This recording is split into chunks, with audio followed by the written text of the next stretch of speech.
some motions with the head. So let's say I'm a lady and I wanna do a little head rolls or half and a half. I can execute it anytime, specifically more when I go forward, because if I go back to do this, I'm going to lose my balance. So, but when I'm forward, I'm more stable, it's easier to execute the action with the, so you're doing some swinging with the heads or a full head roll, stuff like that, yeah? So make sure that you release it, because you release the, ¿cómo se dice esto aquí? Your neck, because if you keep it too tight, it could be injured for you. Talking about the shoulders, we have three main basic shoulders that we do is every day pretty much when we do warm-ups. The shoulders rolling either back or forward. From that, you can combine and create the movement that we execute the most in salsa. 1, 3, 5, 7. And you can also do consecutive 1, 2, 3, 4, 5, 6, 7, 8. Second action, going with the shoulders up and down. 1, 3, 5, 7. From there, you can create a shimmy that we use it the most when we do Afro-Cuban. Not so much in salsa, but you can still incorporate it every time when you do salsa, bachata, whatever Latin dance you want to put it. Even hip hop, you can do it as well. 1, 2, 3, 4, 5, 6, 7, 8, ta ta ta ta ta ta ta ta ta ta ta or ta ta ta ta ta or ta ta, whatever. The last one is the shoulders forwards and back. And from that, you get the shimmy that is very popular when we do specifically salsa. So you can start doing first forward and back, try to focus on the energy on the shoulder. And the shoulder base is going to be like a stretch. You will feel like a stretch in the superior part of your back. After that, try to use diagonals. Diagonal, diagonal, diagonal, diagonal, diagonal, diagonal.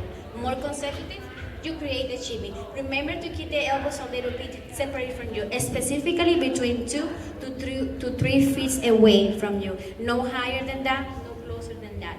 And the hands as well, 1 to 2 feet away from you, or you can keep it more here, out, but it's not going to be the same result. The more you open the hands, the less shimmy you will get. The more you close it, I cannot talk and do it at the same time. The faster you will do and more you will execute, will execute. So keep the hand, this is pretty much the hand's position right there to execute the shimmy. Once you get the shimmy, you can incorporate different directions, going forward, going back, going side, diagonal, like you can execute on whatever occasion, okay? Now, so you're dancing with your partner, specifically this is for the ladies, and you want to use your shimmy, the best way to practice, try to use the wall. Press the hands against the wall. Don't let the palms come out from the wall, and you will feel that you have to put a little tension or energy in the the forearm.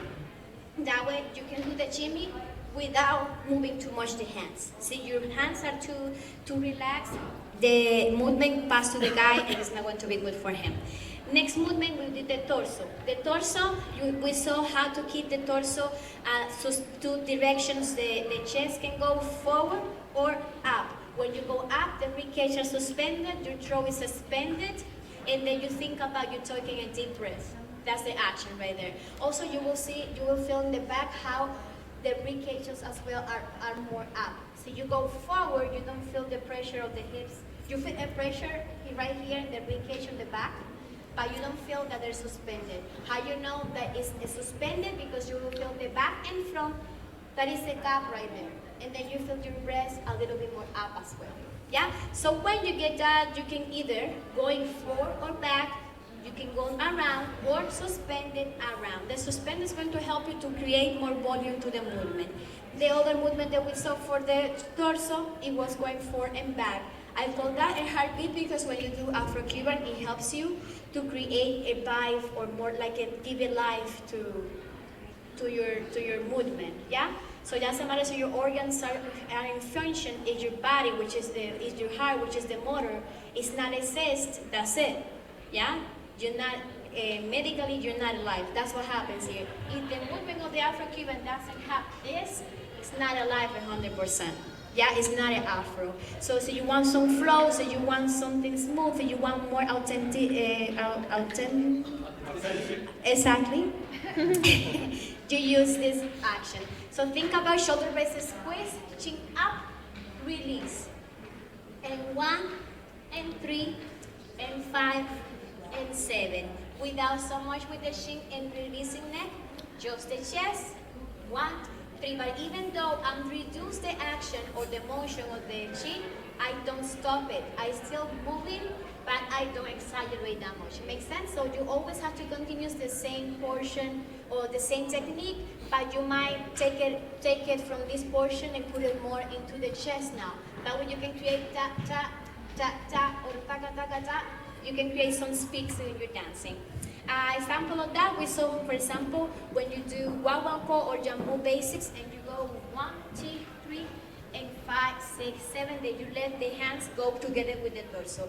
If you do the hands by itself, then the elbows goes first and then hands goes later. Look at how the shoulders and the shoulder blade goes a little bit up and then you release. Up and then you release. The hands action can go to the side, diagonal up, low. It doesn't matter. Or going around as well to make it more softly when you execute some modern movements. So you're going to do, for example, some styling in bachata for the ladies. Try to avoid to do lines. Try to, everything that you do in bachata, try to keep it more smooth and continuous. Instead of the lines, you will be adorned more waves, pretty much. So you're doing your styling, you're waving to execute whatever first, and then do it. Yeah. What else? We saw the hips going forward, back, contract, extend. That's the two motions. So this one specifically is more for flamenco or paso doble, or when you do Afro-Cuban rumba, specifically guaguancó, since in jambu the guys don't try to do the balconao to the lady, and the guaguancó they do.